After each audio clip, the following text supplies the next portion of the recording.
नमस्कार, स्वागत है आपका द फोर्थ स्टेट यूट्यूब मंच पर। मेरा नाम है रविंद्र सिंह चौहान। आईपीएस वाई पूर्ण कुमार का मामला लगातार उलझता जा रहा है। एक के बाद एक इस मामले में कई गुत्थियां हैं जो सुलझने से ज्यादा उलझ रही हैं। और उसी गुत्थे में से एक नई गुत्थी जो आज जुड़ी, वो ये जुड़ी कि सवेरे आईपीएस पूर्ण कुमार के पार्थिव शरीर को उनके परिवार की अनुमति के बगैर चंडीगढ़ के सेक्टर 16 स्थित जनरल हॉस्पिटल से पीजीआई ट्रांसफर कर दिया गया। अब नियम क्या है? नियम यह है कि अगर पार्थिव शरीर के साथ कुछ भी करना है, उसका पोस्टमार्टम करना है, उसको शिफ्ट करना है, तो परमिशन, अनुमति लेनी पड़ती है परिवार की। वो तो नहीं ली गई। चंडीगढ़ पुलिस ने बिना परमिशन के उनको शिफ्ट कर दिया। ठीक है। इस घटना से भारी नाराज हुई, क्षुब्ध हुई, परेशान हुई आईएएस अमनीत पी कुमार, जो कि पत्नी है पूर्ण कुमार की, दिवंगत पूर्ण कुमार की। उनका कहना है कि ये तो हद हो गई। मैं लगातार सरकार के साथ कोऑपरेट कर रही हूं और मेरी इजाजत के बगैर किसके कहने पर मेरे पति के पार्थिव शरीर को वहां भेजा गया। जब बात ये हुई थी, बात मतलब रात को कुछ सहमति बनी थी। बीती रात सहमति बनी थी कि पोस्टमार्टम करवाया जाएगा और कैसे कराना है, वो क्या क्या उसके लिए टर्म्स एंड कंडीशंस थी, वो बात उन लोगों के बीच में, सरकार के प्रशासन और अमृत कुमार के बीच बात हुई थी। अब क्या है, अब ये कहना है कि जो बात हुई थी, सहमति हुई थी, उसका ये था कि सबसे हमारी जो बेटियां हैं वो जाके पहले अपने पिता के पार्थिव शरीर के दर्शन करेंगी और उसके बाद हम लोग उनको पोस्टमार्टम के लिए भेजेंगे। लेकिन वो जो एग्रीमेंट हुआ था उससे आगे या उससे अलग काम क्यों कर दिया, किसके दबाव में कर दिया, ये सवाल खड़ा किया। और आज उनके सब्र का बांध टूटता हुआ दिखा। साथ ही साथ समाज से जुड़े कुल अलग अलग लोगों की एक 31 सदस्यीय कमेटी बनी है। कमेटी समाज के लोगों ने बनाया है और उनका कहना है कि हम लोग न्याय के लिए संघर्ष कर रहे हैं और आईपीएस पूर्ण कुमार को न्याय मिलना चाहिए, इसके लिए हम लोग लगातार काम कर रहे हैं। उसके लिए यह कमेटी बनी है और यह कमेटी अपनी तरफ से सरकार, प्रशासन या समाज से बातचीत करेगी कि न्याय में आसान, सुलभ हो, आसानी से न्याय मिल सके। और अमनीत कुमार के साथ रहेंगे ये लोग।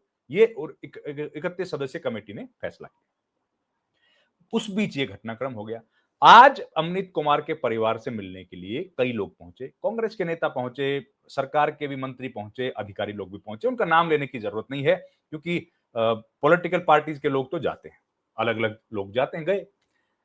लेकिन एक हैरानी की बात और सामने निकल कर आई। दलित नेता जो अपने आप को कहते हैं, अलग अलग पार्टियों के, वो नदारद हैं। कौन कहते हैं दलित नेता? भाई दलित नेता कौन है? मायावती हैं, चंद्रशेखर रावण हैं, फिर आपके अलग अलग पॉलिटिकल पार्टीज में कुमारी शैलजा, वो हालांकि जाएंगे आज दिन में, वो लोग नदारद हैं। दलित नेता किस बात का इंतजार कर रहे हैं? अलग अलग पार्टीज में दलित नेता हैं, वो लोग इस पूरे घटनाक्रम पर चुप हैं, खामोश हैं और कोई जा नहीं रहा है।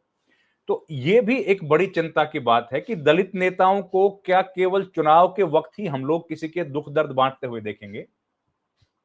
क्या वो लोग चुनाव के समय बाहर निकलेंगे जब उनको वोट चाहिए होगा, या किसी पार्टी का वोट काटना होगा, केवल तब दिखाई देंगे, या फिर वो वाकई में दलितों की मदद के लिए आगे आएंगे?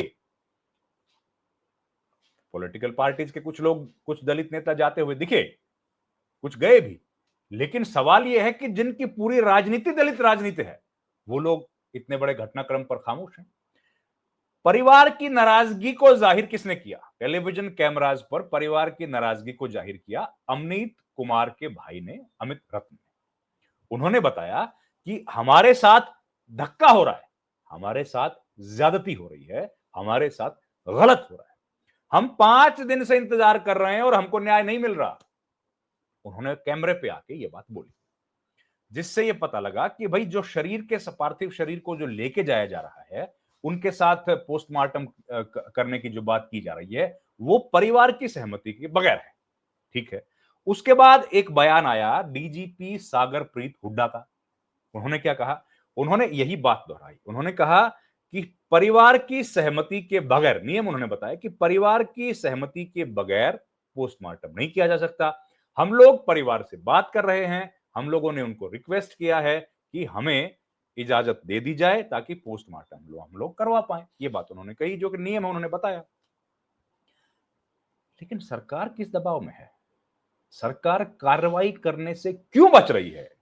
सरकार ने इस पूरे घटनाक्रम में जितने भी लोग शामिल हैं, जिन लोगों का नाम था फाइनल नोट में, जिन लोगों का नाम था, उनमें सबसे छोटे अधिकारी को पकड़ा। वो कौन है? वो है आईपीएस नरेंद्र बिजारनिया, उनका नाम है। उनको पकड़ा और कार्रवाई करने के नाम पर उनका तबादला कर दिया।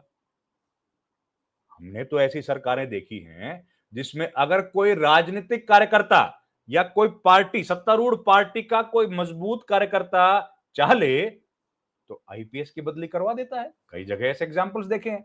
तो इस बात को करके, उनकी तबादले को करके, क्या सरकार अपनी पीठ थपथपाना चाहती है कि हमने भाई बहुत बड़ा काम कर दिया, ये ले लिया एक्शन? इस तरह का कुछ करना चाहती है लगता है। शत्रुजीत कपूर पर क्या एक्शन लिया गया? छोड़िए, एक्शन लेने की सोची तक नहीं गई है। और यही सबसे बड़ी पीड़ा का कारण है अमनीत पी कुमार का। यही सबसे बड़ी पीड़ा का कारण है दलित समाज का। और यही बड़ी सबसे पीड़ा का कारण है डी सुरेश का, जो आईएएस अधिकारी हैं और इस पूरे डेलीगेशन को लीड कर रहे हैं। हालांकि डी सुरेश पर भी कुछ एलिगेशंस हैं, उन पर भी कुछ आरोप लगे हैं। लेकिन ये जो तमाम घटनाएं इस वक्त घट रही हैं, एक के बाद एक के बाद एक, आखिर सरकार किसको बचाने की कोशिश कर रही है? एक व्यक्ति आईपीएस, एडीजीपी, इतने वरिष्ठ अधिकारी, उसने एक्सट्रीम स्टेप लिया। सरकार कुछ करती नहीं दिख रही।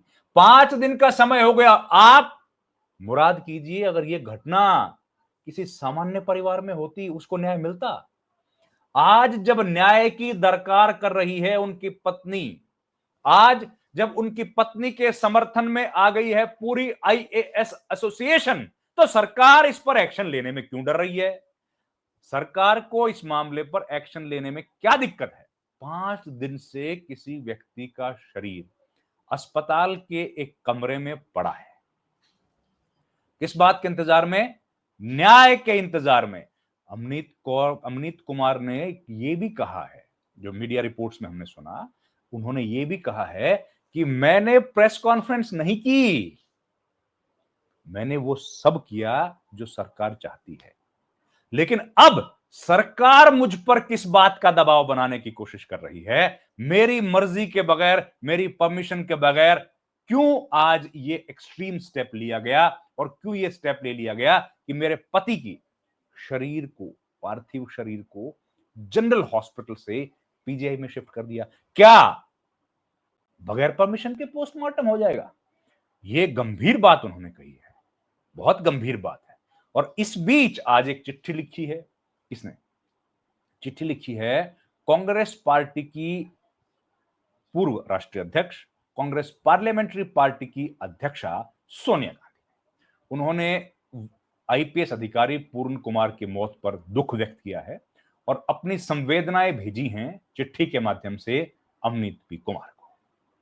अब ये जो पूरा घटनाक्रम है, उनके घर के बाहर लगातार गहमा गहमी है, लेकिन अभी तक कुछ स्पष्ट नहीं हुआ। सरकार लगातार कोशिश कर रही है इस मामले को मैनेज करने की, लेकिन सरकार अगर इतनी कोशिश करती उन व्यक्तियों को जिनके ऊपर आरोप हैं, उनके ऊपर कार्रवाई करने की, तो मामला जल्दी सुलझ जाता। लेकिन सरकार वो करने से बचती दिख रही है। और किसको बचाने की कोशिश की जा रही है, यह नहीं पता है। एफआईआर में नाम नहीं है। अमनीत पी कुमार ने कल चिट्ठी लिखी है। उन्होंने कहा कि भाई एफआईआर में नाम तो लिखवाओ। एफआईआर में नाम नहीं है। एफआईआर लिखी गई है, नाम के नाम गायब है। इस तरह की लगातार घटनाएं हो रही हैं। इस मामले को दबाने की कोशिश की जा रही है। ऐसा लग रहा है कि किसी तरीके से पोस्टमार्टम और उसके बाद उनका संस्कार हो, इस पर सरकार का पूरा ध्यान है, ताकि इस मामले को फिलहाल कंट्रोल किया जाए और उसके बाद धीरे धीरे इस मामले पर जो जरूरी कार्रवाई हो, सरकार को ठीक लगे वैसी कार्रवाई करें। लेकिन इस बात को शायद आईएएस अधिकारी अमनीत पी कुमार समझ रही हैं और इसीलिए वो इस बात पर अड़ी हुई। आगे जो अपडेट आएंगे मैं बताऊंगा। मेरी गुजारिश है, अगर आपको हमारा चैनल पसंद है तो इसको ज्वाइन कीजिए, लाइक, शेयर और सब्सक्राइब जरूर कीजिए। आपका बहुत बहुत धन्यवाद। इस वीडियो में इतना ही। Thank you very much.